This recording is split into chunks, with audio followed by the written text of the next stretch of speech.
Hey y'all, we are here to review the latest episode of The Real Housewives of Salt Lake City. I feel like my camera angle is so off, but work with me. This episode was really good to me. This season's been really good, so I don't even feel like I need to give an individual analysis of each episode. I'll let you know if I don't care for it. Start off the episode with Lisa and Whitney, and I like to see this because obviously they got close last season, closer, and that was like a debate or whatever the hell, controversial. And I'm like, this season we don't really see them much together, so I'm wondering was there a fallout? So I was interested to see this. What was interesting to me was the fact that Heather called Lisa about the event, right? Because for several reasons, it's Heather calling Lisa.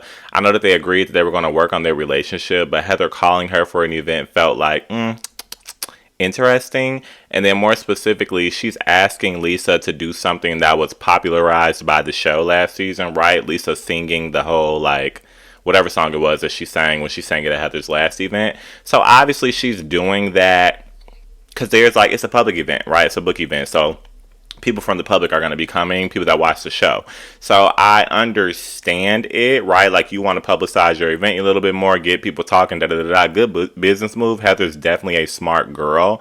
But obviously, in saying that, it's very interesting that she would utilize Lisa for that. I don't think Lisa's dumb to that, right? Like, I think Lisa's a business girl as well. But I think now that they're in a better place, it's less interesting. I think Whitney clocked it too because she kind of made a face.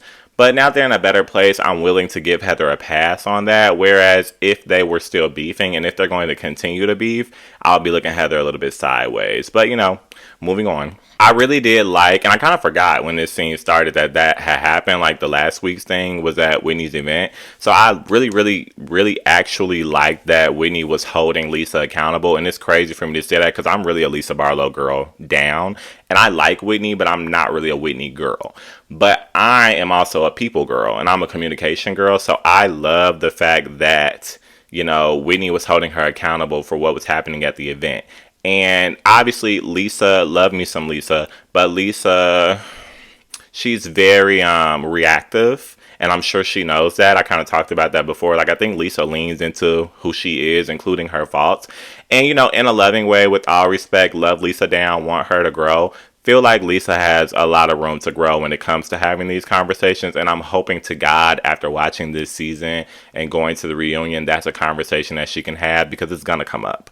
And I think that Whitney was right to hold her accountable for her part in what happened at the event, right? Obviously, Lisa got defensive, and I can understand also because she's had to be defensive on this show for a couple seasons, but I feel like the ladies have gotten to a point where they're not like, Lisa, you're a bad person. Like, I don't feel like that's happening anymore. So I wish that Lisa would just listen to what they're saying. I said this last episode, I wish Lisa would just listen, digest, and then respond, but Lisa's very quick to react. So unfortunately, she didn't get where I really wanted her to go. However, I think she partially got there. Maybe, I don't think she apologized just for the sake of apologizing. I think she apologized because she meant it. However, when people apologize, I like to hear the language of, she did say it. She's like, you do deserve an apology, but she pushed back first. And I'm one of those people where it's like, don't give me the pushback. You know what I'm saying? Like, definitely have your opinion, but if you're going to have the pushback, I'll prefer that you flip it. Give me the apology first and then give me your standpoint if that's what you're willing to do.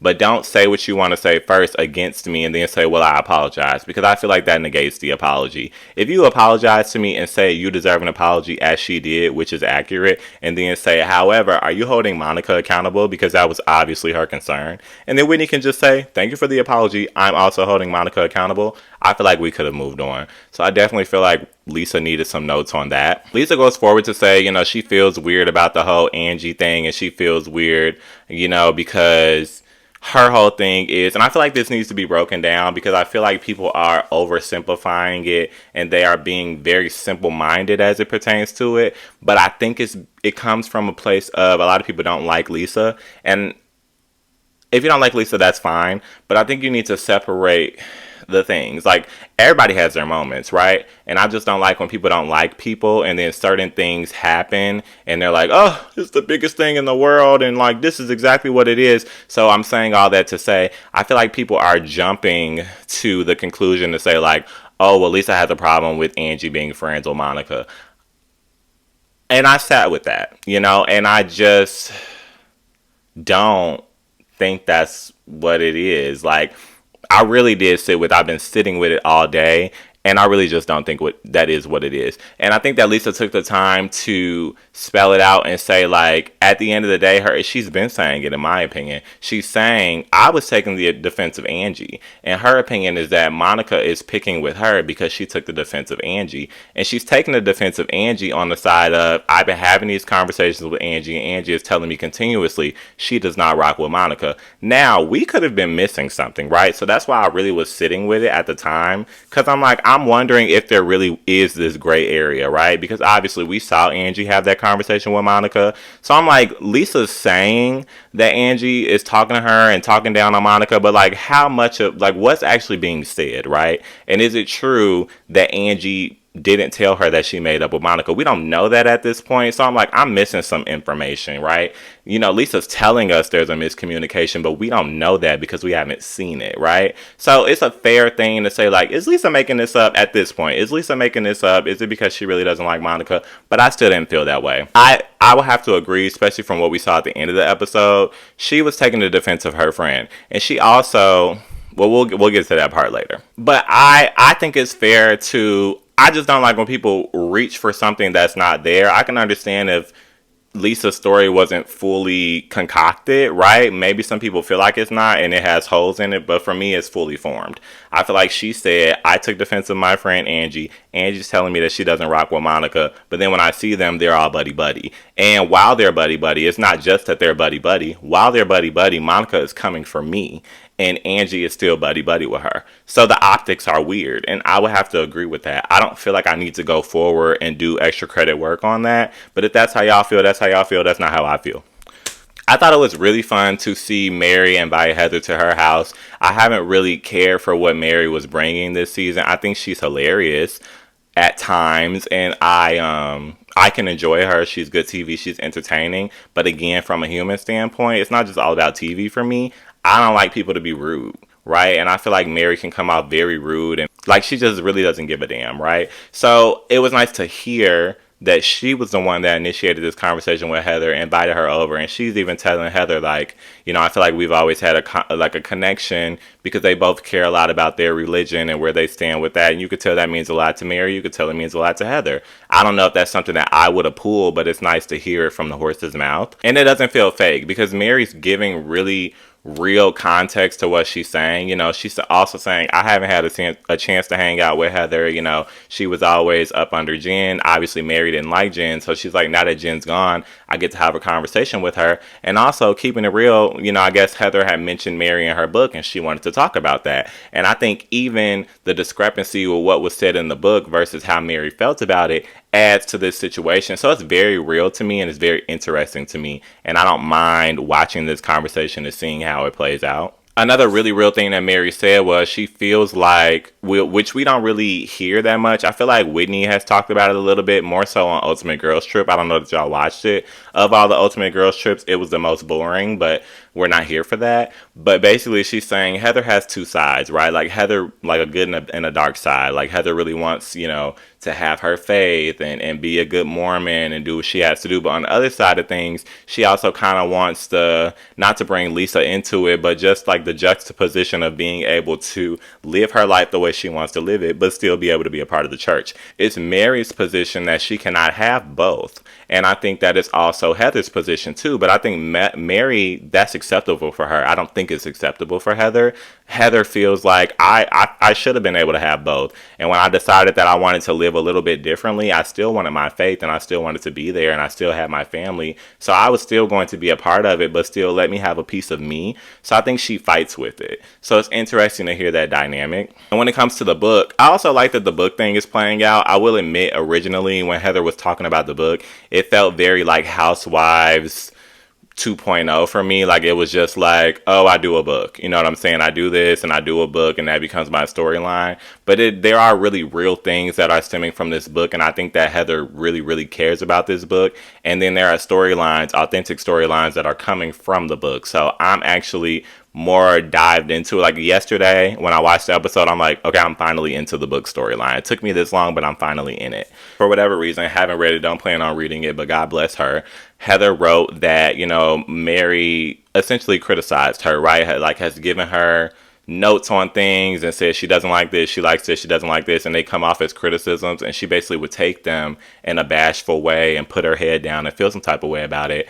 Mary, interestingly enough but understandingly, read that and took that to, be like, oh, well, that makes me feel like I'm judgmental and I'm, coming at you in a mean way, which takes some level of self-awareness. So I'm happy about that, because I feel like Mary could have read that and felt that way and just kind of kept moving, but it shows that she cares. So I'm like, oh my God, humanity and Mary, right? Like, she gives a damn about how she comes off to people, at least if she likes them, I guess. So I like that she's having this conversation. And I like that Heather stood strong, because Mary's like, well, that's not true. That's not how I treated you. But Mary has to realize it's about perspective, and those are her feelings. That's her truth, right? So if that's how Heather took it, and that's her experience, Heather basically gives her the context like, you've given me notes on things, but they've come off harsh. And she's like, well, what have I said to you harsh? Again, perspective. And Heather's like, the whole thing about you calling me inbred, right? Which I kind of forgot about from that season. And Mary's like, well, obviously she doubled down on it.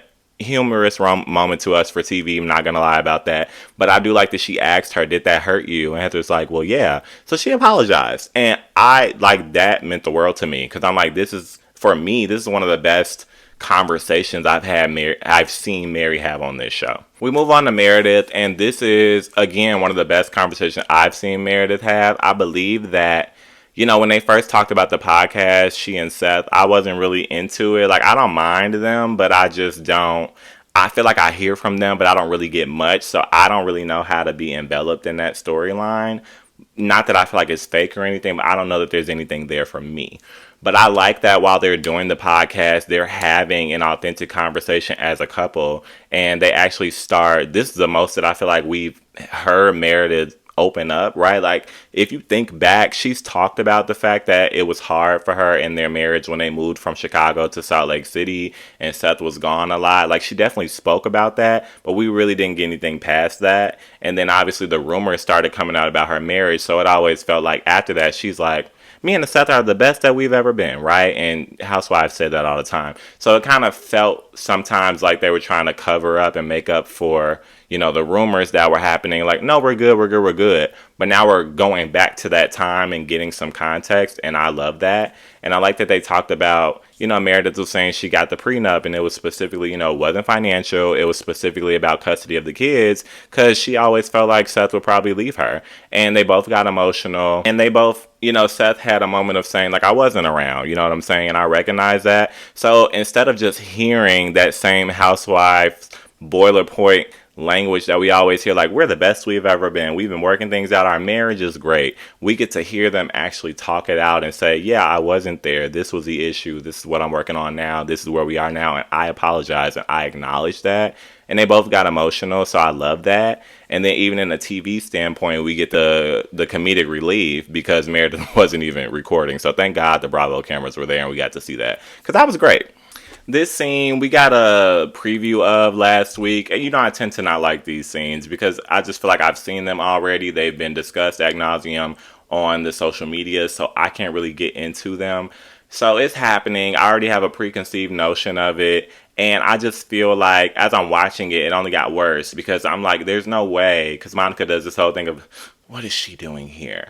And I just feel like Monica dramatized this relationship with her mom, which may have truth to it, right? But she dramatized it, meaning making it bigger. And I feel like she included her kids in it. And that's a serious thing. Again, that may have truth. But I feel like they're all in this front room. Her mom pulls up, and now she's creating this scene where she's like, what is she doing here? And making it like, if I was in that room and my mom is like seemingly upset or frazzled because my grandmother showed up by surprise, that's going to affect me as a child, right? So I don't want to think that that was fake.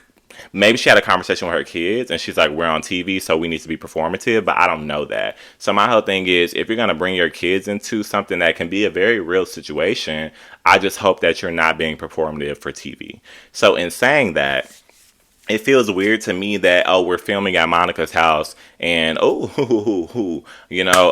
coincidentally, her mom pulls up in the car that's at dispute, that's been taken from Monica, and she goes out and have this conversation and her mom has a microphone on.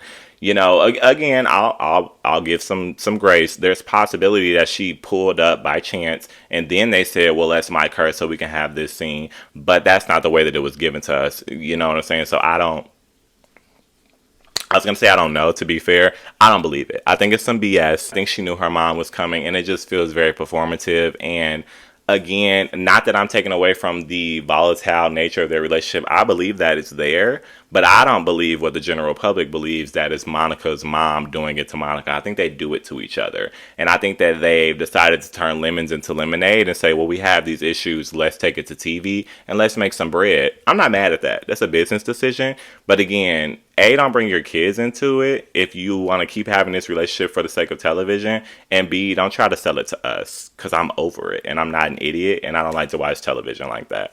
But if we're going to construe this as a real situation, I do like that they're discussing going to therapy. And I didn't like, if you really don't feel like Monica is a part of this volatile nature, watching her make her mom walk home, which again I think was performative, maybe more so on the part of Monica. But in real life, if you make your mother walk home, you're part of the issue. Sorry. Like, you can't make me think that you're just a victim here if you're making your mother walk home. That's some mean-spirited shit.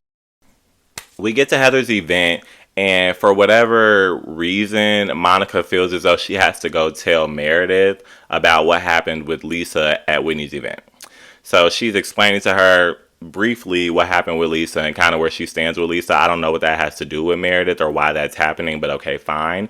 And I was waiting to see how Meredith would respond, right? Because obviously Meredith and Lisa are working on getting past things. So I'm trying to see if Meredith's going to take an opportunity to take a shot at Lisa, which she did not, which I loved. Instead, she gave some really good advice to Monica and said, maybe instead of reacting to things, you'll listen and you'll respond, which is what I've been saying this whole time. So that lets me know I'm not crazy. I'm not feeling Monica, but I also don't sit here and try to give like biased opinions about things. But what she does really does bother me. And so I want to give notes to say what she can do better, for her situation at the end of the day, all grace given. So I love that Meredith gave her that very good advice. And of course, again, something that should shed light on who Monica is the fact that she took that and was like, well, that sounds like it would be the right thing to do. So I don't know if I'm going to be able to do that. Like, are we listening here? You know what I'm saying? Actually, not even to paraphrase, what Monica said was, that sounds like it would be healthy, so I don't know if I'm going to do that. I'm just asking us all to open our ears. The next thing, again, good TV, right? Like, Monica goes up to the bar and the drinks are all like Vita, which I think was very nice of Heather to do. And Monica's like, do you have anything besides Vita? Because she's not feeling Lisa. Great TV, great Housewives moment. So, whatever, kudos to her. Like, that was a really good line. Good for you. But then we get into the event, and obviously Lisa, she starts her singing. First of all, again, love me some Lisa, but I ain't trying to sit there and listen to her singing either. I'm going to be honest with you. But I was surprised to see that it went way beyond that, right? Like, she did the singing, she gave a remix, she brought Heather in, and then they got the whole choir. Like, this was a whole thing that obviously Heather asked her to do and required a lot of thought, right? So you could want to throw shade at Lisa because you don't like her, but at the end of the day, she's doing a favor for Heather that she asked her to do, a very case-specific, drawn-out, thought-out, executed favor.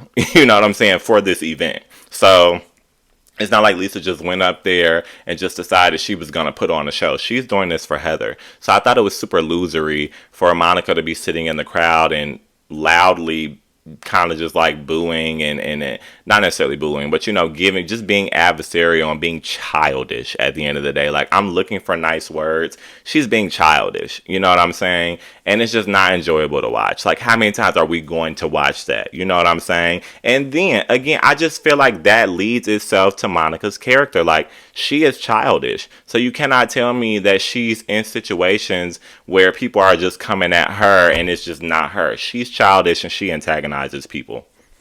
I don't know how many times I can say it. After the event, again, a really good conversation that I liked.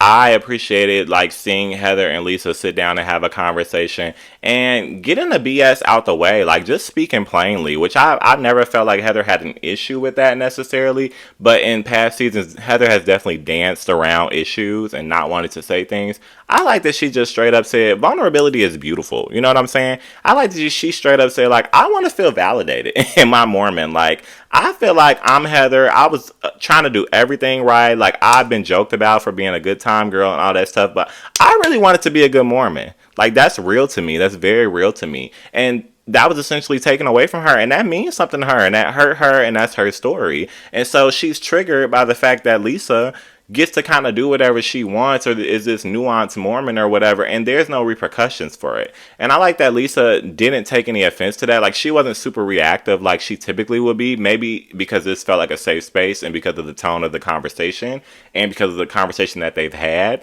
So we're actually seeing a spot where Lisa can listen and have a productive conversation. And I like that and you can tell that Lisa is smart. She knows what's going on. And I like that she gave the analysis of, look, you grew up in Utah. That was the tone here. Like that's how you were supposed to be, like this super perfect Mormon. She's like, I'm not from here. I didn't grow up here. So the way that I do things, it is different. And I like, she didn't even ask for that, Grace, but I like, you could tell that Heather's listening and she's able to come out and have a realization and say, I need to be more open to your perspective and how you practice Mormonism, like how you do your religion. And Lisa's like, it's not even saying like I told you so or like a yeah you do. She's like, I think there's room for both. That's a beautiful conversation, and like even without them saying it, I'm like, this is what we've been missing. Like, I feel like this is what's been creating a large part of the gap between Heather and Lisa for X amount of years. And this is the type of conversation that we're missing for them to be able to, like Heather said, see each other and just accept each other for who they are. And then when you hear each other's perspectives, especially Heather's, you're able to empathize with them and see where they're coming from and move forward. So I loved that. We get to, there's Monica, Meredith, and Angie. This whole like Meredith and Angie thing, it's just not gonna go anywhere. I do again feel like Monica, Whitney, and Meredith share some fault in the whole rumor thing when it comes to Angie. And I don't like that Meredith is acting in semantics because I do think that Meredith can be bigger than that. She just doesn't like Angie.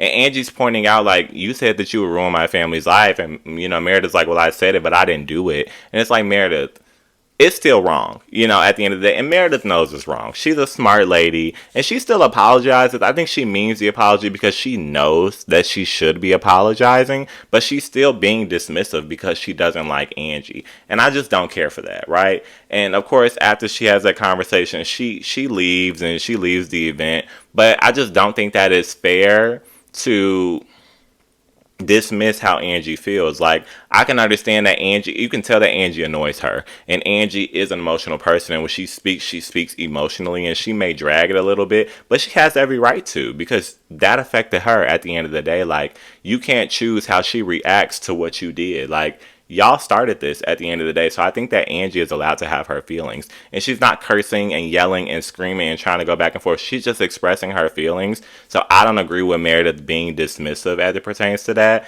But Angie got her apology, and I do feel like that's the best that it's going to get. So I would just let it go at this point, see Meredith for who she is, and keep it moving. She knows that she was wrong, okay? She's not going to necessarily admit it. She knows that she was wrong. I would take that, and I would keep it pushing. This last scene did really frustrate me with Lisa because, again, like, I've definitely grown to, I've never disliked Angie, but again, Angie is kind of a reactive person too, right? And she's more so an emotional person, I guess I would say. And so the way that she communicates is very emotional, right? But the facts are there. And so it was interesting because, Whitney brought this up at the beginning of the episode. She's like, I feel like Angie is afraid to be honest with you, Lisa. And I would have to agree with that, right? I don't agree with the jealousy of the friendship thing, but I do think that Lisa has a very strong personality. I think Angie really cares about that relationship because I think that they are real friends. So I think that Angie does tiptoe around Lisa. And it was interesting to hear Angie admit that. And I love that. Like, I love seeing that strength because it shows me that she's not just going to stand behind Lisa. I think that they are good friends. I think they are real friends. But I like that she was able to tell her that, I do feel like I have to beat around the bush with you a little bit. However, the example that she gave, I didn't agree with, and I felt like it took away from the argument a little because she said, you know, when I told you that I hung out with Heather, you blew up. And that's a mischaracterization because that's not how it happened, and Lisa did say that in her confessional. You know, Lisa had an issue because she was triggered because Heather apologized to Angie, and Heather had never done that to Lisa. It had nothing to do with the fact that Heather and Angie were probably going to form a relationship and be friends and braid each other's hair and paint each other's toenails. That never happened. So I think hearing that, unfortunately, riled Lisa up, and she was already riled up because the bug was planted in her ear from, you know, Whitney, that she has a problem with Angie being friends with other people. And again, I don't think that that's the issue. I think that Lisa has been very clear. So unfortunately, but I do believe that Angie believes that, right? I'm not taking that away from her. I think because Angie is an emotional person, she does believe that that was the issue, but it was not. And I think that a simple conversation would have cleaned that up. So I believe that that's what Lisa's trying to say, but unfortunately, I didn't like Lisa's language either. Like, I don't like Lisa saying, because it's technically true, but I don't feel like that's the way that you speak to a friend, right? Telling Angie, like, the way that you feel about me, that's a you thing. It's not a me thing. It's technically true, but that's your friend, and you're supposed to have that consideration. You also need to have some self-awareness to take some ownership and that you made your friend feel that way, right? And even if you don't, because part of that is true. Again, it's technically true that Angie is the one that misconstrued that and she ran with that and she did not communicate it with Lisa, so it went on, right? And I like that Angie took that ownership. However, Lisa still, as a friend, I feel like should have acknowledged, okay, but I'm going to acknowledge that what I did make you feel that way, even though it was not my intention. You're my friend. It affected you because we're different. Our perspectives are different. So I'm going to apologize for my part in it. You know, Angie spelled it out, right? Like, I didn't have that conversation with you and I allowed that to make me communicate with you differently. And it is a me thing, which is true. And she apologized. That was all great. And then Lisa says same. So I wish that Lisa would have given us more. And I hope that she understands her part in it. And again, I hope in a situation like a reunion or something, or maybe even side to side conversation with Angie, she can recognize what she did to contribute to that with her friend. But I also think that she's defensive and she's reactive and she's coming from a place of hurt because she feels like, you know, when the stuff with Monica and Meredith happened with Angie, she was on Angie's side, and she's like, I even pumped the brakes with Meredith when that stuff happened, right? So we're not dealing with Meredith, and she was like, I also thought we're not dealing with Monica. But then you're Kiki and Kaka with Monica, and obviously, you know, Angie finally told her that she had the conversation with Monica, and you can see a light bulb go off in Lisa's head, because she's like, well, I didn't know that, you know what I'm saying? So I can understand Lisa being upset because Angie didn't communicate with her, and again, Angie mischaracterized the situation and that's why she didn't communicate. So, you know, she took a narrative in her head from her emotions and she made that affect the relationship, which happens. That's a human thing. But also, like I said, I think that Lisa still has some contribution to it because that's your friend and you have to meet people where they are. And if that's a friend, I'm going to want to communicate with them in the most effective way. And I don't think that Lisa provides a safe space for Angie to communicate. I think Angie needs to man up a little bit and say what she needs to say. But I think that Lisa needs to be a little bit more sensitive to her friend when having conversations and create a safe space. And then they need to work together to build more trust in their friendship when it comes to communication. So all in all, I thought the episode was really good. I'm interested to see what happens next because we've gotten a lot and it's still, you know, earlier days in the season. So I just don't know. Like, it kind of seems like all of the beefs thus far have come to a resolve. So I don't really know where we go from here. So I'm interested to see, and we'll see what happens in the next one.